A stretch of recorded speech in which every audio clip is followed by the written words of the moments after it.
드디어 오늘 신라가 삼국을 통일하는 그 내용을 읽게 될 텐데요. 여기에서 중요하게 기억해야 되는 인물은 일단 김춘추랑 김유신이 있을 거고, 백제의 의자왕, 그리고 계백, 그리고 고구려에는 영계소문, 이렇게 기억해야 될 인물들이 있을 거고, 그리고 이때 기억해야 될 한 가지 팩트가 있는데요. 김춘추에 관한 얘기예요. 김춘추는 진골 출신의 최초의 왕이에요. 신라가 이제 선덕여왕 때까지 쭉 왕가에서는 더 이상 그 왕을 이어줄 수가 없어서 화백회를 통해서 김춘추를 왕으로 추대해요. 그래서 최초의 어떤 진골 출신의 왕이 김춘추이고, 김춘추와 김유신은 어릴 때부터 친구였죠. 김유신은 장군인데, 김유신과 김춘추가 함께 그 삼국을 통일하는 중요한 핵심 인물이라고 할 수 있죠. 그리고 또 하나 기억해야 될 팩트는 화랑에 대한 내용인데, 백제와 싸움을 할 때 관창이라는 화랑이 자신의 몸을 바쳐서, 그러니까 먼저 적진으로 뛰어들므로 인해서 신라군의 사기를 이렇게 높여줬고, 그 덕분에 백제와의 싸움에서 승리할 수 있었다는 내용이고, 이게 또 삼국사기에 담겨 있는 내용이기 때문에 여기서도 다루고 있고요. 그리고 여기서 또 한 가지 생각해 봐야 될 것은, 신라 혼자의 힘으로 삼국을 통일한 게 아니에요. 당나라의 힘을 빌어서 삼국을 통일했고, 결국에는 당나라와의 싸움에서도 이겨서 한반도를 차지했다는 내용을 다루고는 있지만, 그 또한 좀 각자의 의견이 있을 수 있는 부분이라고 생각해요. 하지만 역사는 결국 승자의 역사고, 삼국사기의 그런 내용으로 쓰여져 있기 때문에 천천히 제대로 있는 한국사도 팩트를 그대로 전달하고 있어요. 다만 마지막 부분에 이러한 생각할 부분이 있다 정도로 설명을 하고 있거든요. 그래서 저는 굉장히 객관적으로 이 역사를 다루고 있다는 생각에서 이런 점들이 이 책이 잘 쓰여졌다고 생각해요. 그러면 한번 오늘 신라가 삼국을 통일하는 과정을 함께 읽으며 내용을 함께 알아보도록 해요. 신라 삼국을 통일하다. 성덕여왕과 진덕여왕 시기에 신라에는 두 명의 뛰어난 인물이 등장했습니다. 한 명은 왕족 출신의 김춘추입니다.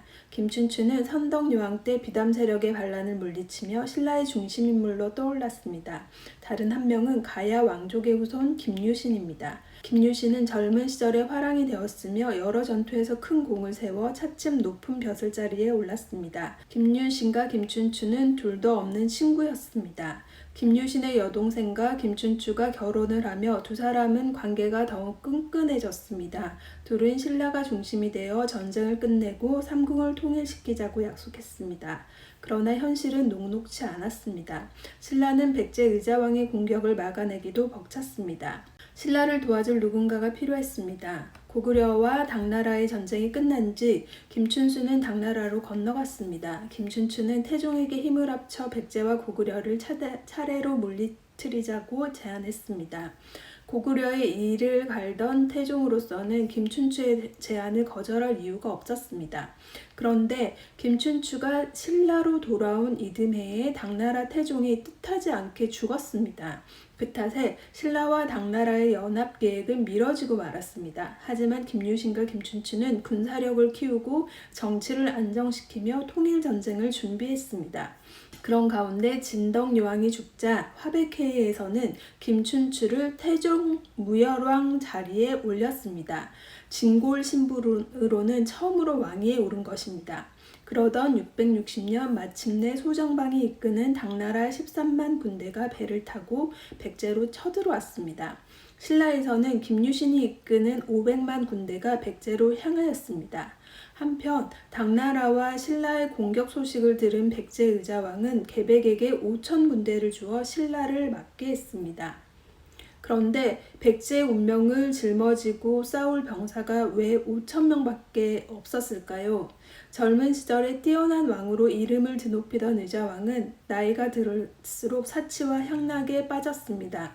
바른 말을 올리는 신하들을 가두거나 귀양 보내고, 왕자들에게는 높은 것을 나누어 주고 귀족들의 땅을 빼앗았습니다. 그러니 누구도 의자왕을 따르지 않았습니다. 계백과 오천 결사대는 황산벌에서 신라 군대를 맞았습니다. 군사력에서 워낙 큰 차이가 나는 터라 싸움의 결과는 이미 정해져 있었습니다. 하지만 죽기를 각오한 백제군은 수차례 신라군의 공격을 막아냈습니다. 백제군의 거센 저항에 놀란 신라군이 주춤거릴 때였습니다. 신라의 젊은 화랑들이 백제군 진영으로 뛰어들어 싸우다가 목숨을 잃었습니다.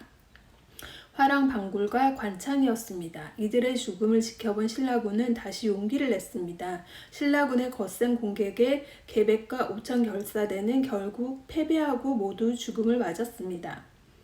백제군을 물리친 신라군은 당나라군과 만나 사비성으로 쳐들어갔습니다. 의자왕은 계백이 패배했다는 소식을 듣고 웅진성으로 도망친 뒤였습니다. 사비성을 지키던 군사들은 순순히 성문을 열어주었습니다. 며칠 뒤 의자왕도 별다른 저항 없이 무릎을 꿇었습니다. 그렇게 백제는 힘없이 멸망하고 말았습니다. 그 뒤로 몇몇 세력이 백제를 다시 일으키려고 시도했습니다. 663년에는 외의 야마토 정권이 2만여 군대를 보내 백제 부흥 세력을 도왔습니다. 하지만 이들은 신라 당나라 연합군에게 크게 패배하여 죽거나 뿔뿔이 흩어졌습니다. 백제를 무너뜨린 이듬해에 신라와 당나라 연합군은 고구려를 공격하기로 했습니다. 그런데 이때 신라는 태종 무열왕이 죽고 백제 부흥 세력과 맞서느라 전쟁에 참여하지 못했습니다. 당나라군은 홀로 몇 차례 싸움을 치른 끝에 고구려 국경을 넘어 평양에 이르렀습니다. 그러자 고구려는 평양성을 굳게 걸어닫고 당나라군에 맞섰습니다. 고구려군은 성을 지키며 싸우는 전술이 아주 뛰어났습니다. 아무리 세력이 약해졌다지만 영계소문이 이끄는 고구려군은 쉽사리 무너지지 않았습니다. 몇 달에 걸친 싸움 끝에 이번에도 고구려군은 당나라군을 물리쳤습니다. 당나라군은 뒤늦게 도착한 신라군의 도움으로 겨우 자기 나라로 돌아갈 수 있었습니다. 그런데 전쟁이 끝나고 몇 해 뒤에 영계소문이 늙어 죽고 말았습니다. 영계소문이 후계자를 정해놓지 않고 죽자 세 아들은 권력을 놓고 싸움을 벌였습니다.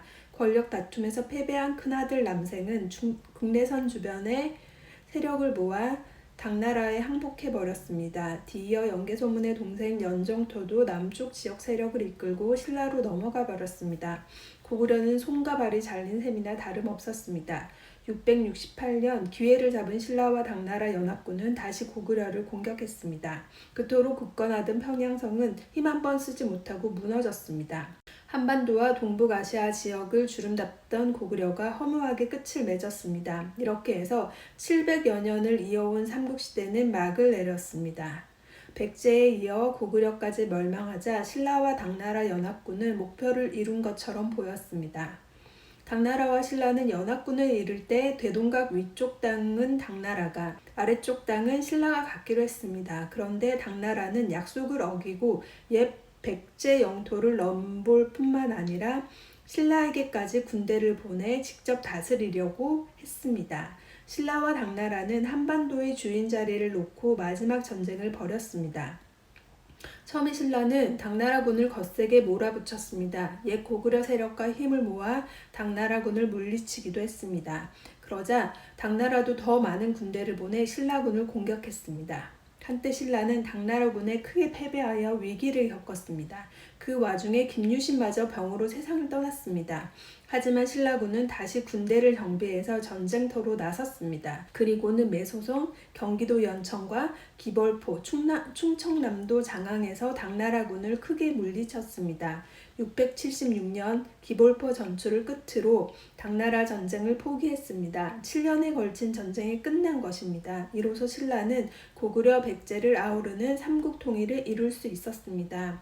신라의 삼국통일은 여러모로 큰 뜻을 지닙니다.